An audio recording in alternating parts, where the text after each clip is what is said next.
বিচারের বিষয়টাও আছে। তো এই আমার মনে হয় আমাদের আমাদের আমি এটা মিস করেছি, আমাদের চিন্তা চেতনার মতামতেরই প্রতিফলন ঘটেছে। এবং যে জিনিসটা উল্লেখ করেছেন, এই যে ইয়ের কথা, ট্রাস্টের কথা, এবং ট্রাস্ট ইন ইলেকশন কমিশন এবং ট্রাস্ট ইন গভর্নমেন্ট। কয়েকদিন আগে আপনারা হয়তো লক্ষ্য করেছেন, একটা খবরের কাগজে মর্নিং বার্তাতে একটা আর্টিকেল বেরিয়েছিল যে যে সব সরকারি যেন যে জনগণের ব্যাপক আস্থাশীলতা অর্জন করে, তারা যত খারাপই হোক। তো এটা এই যে কয়েকটা জরিপের কথা উল্লেখ করে তারা বলেছেন এই কথাগুলো।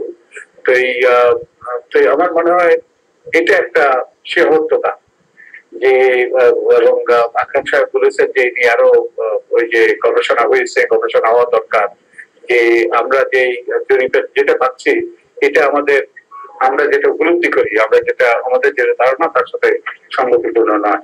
তো এই আমরা যারা আগ্রহী তারা আরো গভীর ভাবে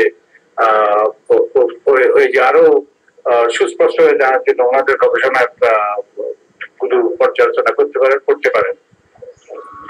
তো এই যে ব্যাপক আস্থা এবং আকাশচুম্বী প্রত্যাশা, এর একটা ফ্লিপ সাইডও আছে, এর একটা অন্য দিকও আছে, বিপরীত দিকও আছে।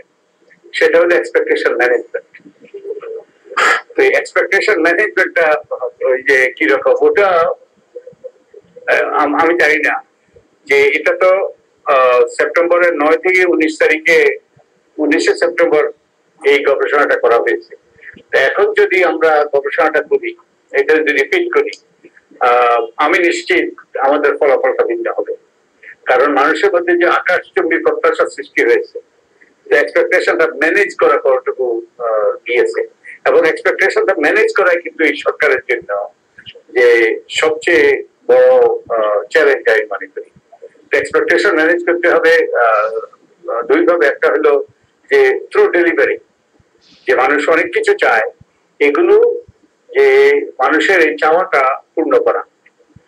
আরেকটা হলো কমিউনিকেশন, যে সঠিকভাবে কমিউনিকেশনের মাধ্যমে, নিয়মিত কমিউনিকেশনের মাধ্যমে মানুষের মধ্যে যাতে ভুল বোঝাবুঝি সৃষ্টি না হয়, এবং মানুষ যাতে ওই যে বিপদগামী না হয়। যে আমাদের সোশ্যাল মিডিয়াতে বহুভাবে বহু রকম প্রচারণা চালাচ্ছে, এর দ্বারা যাতে মানুষ বিপদগামী না হয়। তো এই জন্য communication is another important thing for the government. আর আমরা এই যে মানুষ সংস্কার চায়, মানুষ রাষ্ট্র মেরামত চায়, মানুষ নির্বাচনী সংস্কার চায়, যাতে একটা সুস্থ নিরপেক্ষ নির্বাচন হতে পারে। এবং এটা গুরুত্বপূর্ণ। আমাদের নির্বাচনী ব্যবস্থা ভেঙে পড়েছে, আমাদের নির্বাচনী ব্যবস্থা থেকে নির্বাচনে পাঠিয়ে দেওয়া হয়েছে। কিন্তু এটাই কি যথেষ্ট কিনা, আমাদের আজকে সুস্পষ্ট ভাবে আমাদের অনুধাবন করা দরকার, নিজেদের জিজ্ঞেস করা দরকার যে হ্যাঁ, আমাদের কিছু দায়িত্ব আছে। আমাদের বস্তুত আমাদের দায়িত্বটা হলো কারিগরি কিছু এই যে সুপারিশ করা।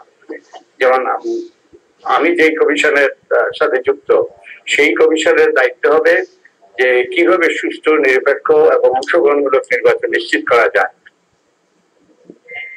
9 থেকে 19 তারিখে 19শে সেপ্টেম্বর এই গবেষণাটা করা হয়েছে। এখন যদি আমরা গবেষণাটা করি, এটা যদি রিপিট করি, আমি নিশ্চিত আমাদের ফলাফলটা ভিন্ন হবে। কারণ মানুষের মধ্যে যে আকাশচুম্বী প্রত্যাশার সৃষ্টি হয়েছে, তো এক্সপেকটেশনটা ম্যানেজ করা কতটুকু দিয়েছে, এবং এক্সপেকটেশনটা ম্যানেজ করাই কিন্তু এই সরকারের জন্য যে সবচেয়ে বড় চ্যালেঞ্জ আমি মনে করি।